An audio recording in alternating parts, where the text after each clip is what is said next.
One of the most popular questions in the property space right now, mainly for new people entering the space, is should you buy a property in a limited company or in your personal name? Because the answer is based on tax rules, your income, and what your exit plans are. We're also going to cover Section 24, which is the main catalyst as to why people are having this conversation. Section 24 was mainly created for residential landlords. It restricts the amount of mortgage interest and finance cost a landlord holding a property in their personal name is able to deduct against their rental income. So instead of a full deduction, individual landlords now get a 20% credit on the interest part. That means if you pay £10,000 in interest, you can only reduce your tax bill by £2,000 and not actually deduct the full £10,000, which felt like a punch in the face for landlords who believe that they are providing accommodation for those who need it. Now, for basic rate taxpayers, people on a 20% band, that 20% is neutral because you effectively get a 20% relief. But for higher rate taxpayers at 40% or additional rate taxpayers at 45%, it squeezes your cash flow. It almost feels like squeezing the life out of an orange. Now, it's important to note why we are having this conversation, because what does Section 24 have to do with properties in a limited company? What we saw, which maybe the government did not foresee in their attempts to crucify landlords,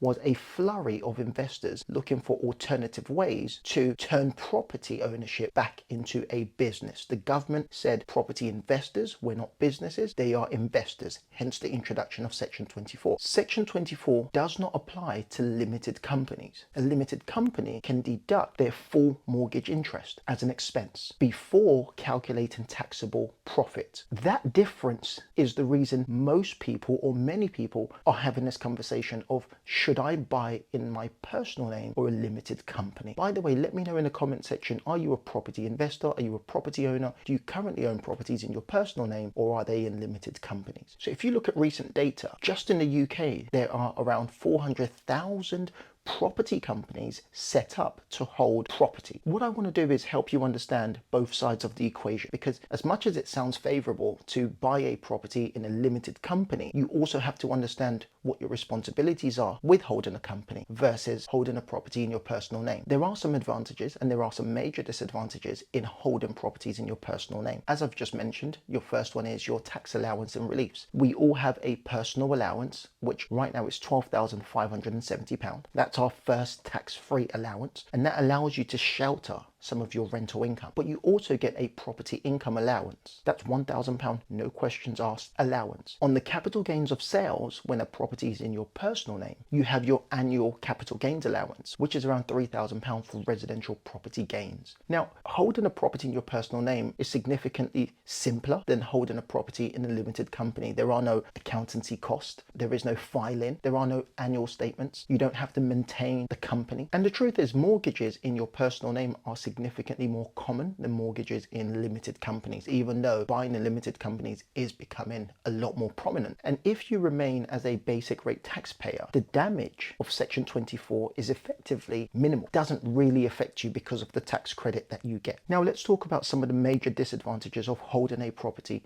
in your personal name. The inability to fully deduct your mortgage interest. That is a punch in the face. That can push many landlords into negative cash flow, or often impact their net returns, because you're effectively paying tax on income as opposed to tax on profit. Now, of course, if your rental income pushes you into a higher tax band, it means you will pay more taxes. So you could go from 20% to 40% or 45%. And of course, when it comes down to capital gains tax, on sale, the profits are subject to capital gains tax. For residential properties, it's 18% or 28% if you're a higher rate taxpayer. And if you are planning, like most people who are buying properties, your plan is to pass them down to your children or pass them down to somebody. Inheritance planning is a major conversation we have to have because it's a lot more cumbersome and complex. Now, as your portfolio grows, when you own property in your personal name, taking out profit, extracting profits becomes significantly less efficient. You pay high income tax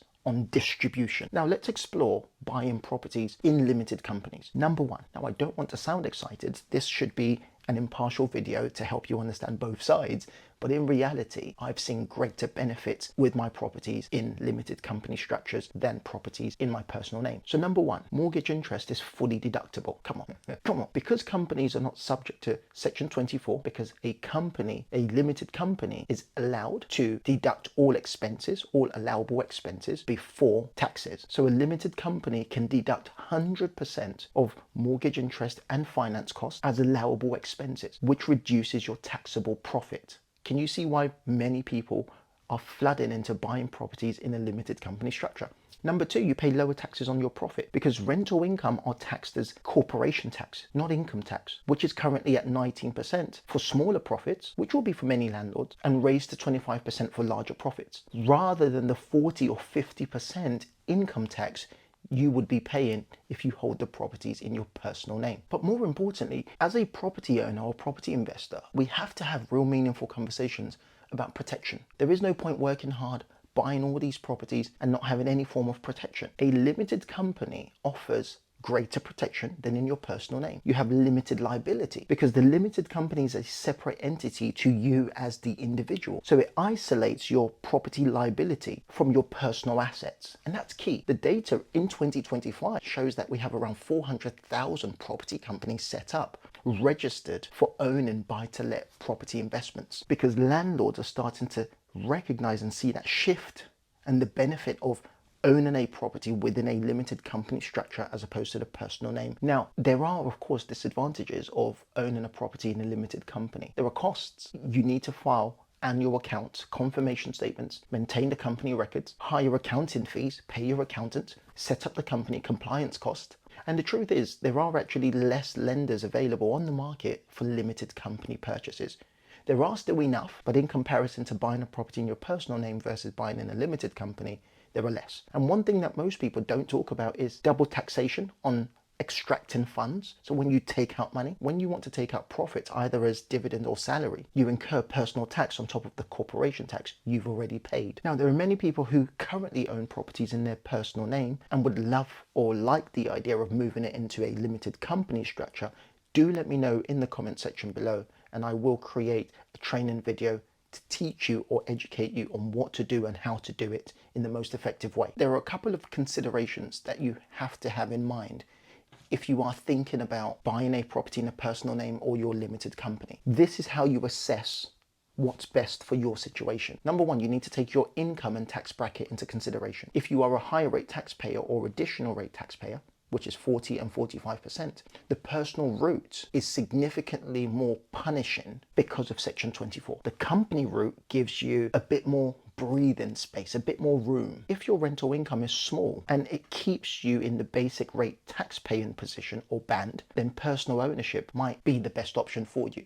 So it's not as simple as this sounds better, it's what's best for you. Number two, it depends on how leveraged your property is. So these are questions you've got to ask yourself. If you plan high mortgage leverage, having full deductions in a company helps with your cash flow. If you own properties outright or with a minimal mortgage, then the benefit of buying in a company dwindles, it reduces. Number three, what are your scaling plans? If you want to grow a property empire, a property business, which is why I guess you are here anyway, retaining profits in the company is more efficient. Now, for the smaller players, maybe someone with one or two properties, or maybe not a massive goal to own a property empire and multiple properties, then retaining the properties in your personal name might be the best option for you. Number four, what is your extraction strategy? How and when will you sell, or how will you extract profits? Are you planning to pass your properties down to your family members? Are you planning on passing them down to your kids? Are you planning to reinvest? The cost of transferring or extracting has to be taken into consideration. And lastly, what are your mortgage and finance considerations? You need to check what mortgage lenders offer for company mortgages versus personal name mortgages. Loan to value, what are their rates? What are their loan to value? What are the fees? That will help you decide what is the best option for you in your current situation and based on your future plans. Let's take this as an example. Let's say you wanted to purchase a property for £200,000.